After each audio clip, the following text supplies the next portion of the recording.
Salut, prieteni! În acest video o să vă arăt cum să scoateți sunetul la centura de siguranță. Ați văzut că de multe ori avem pe cineva în dreapta care nu-și pune centura dacă îl ducem pe o distanță scurtă, sau noi dacă stăm undeva la casă și vrem să mutăm mașina puțin mai în față, poate ne deranjează sunetul. Unii mai pun și centuri false ca să scape de sunetul de centură.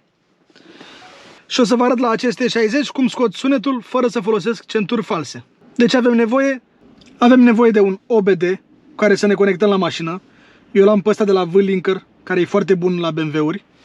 Și aplicația pe telefon Beamer Code. Am conectat OBD-ul, acum punem contactul la mașină, ne conectăm, am aici BMW seria 5, ok, intru aici la Airbag Control și aici avem și la șofer și la pasager activat sunetul de centuri. O să intru la pasager, îl dezactivez, îi dau Save, îi dau cod.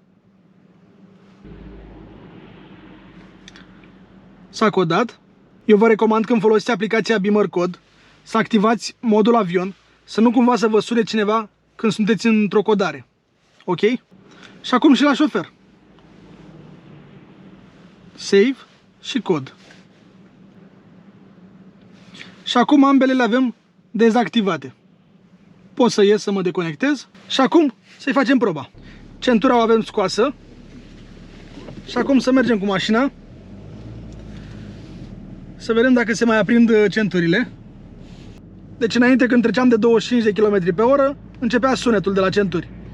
Acum, deja am 40 la oră, nu se mai aude nimic.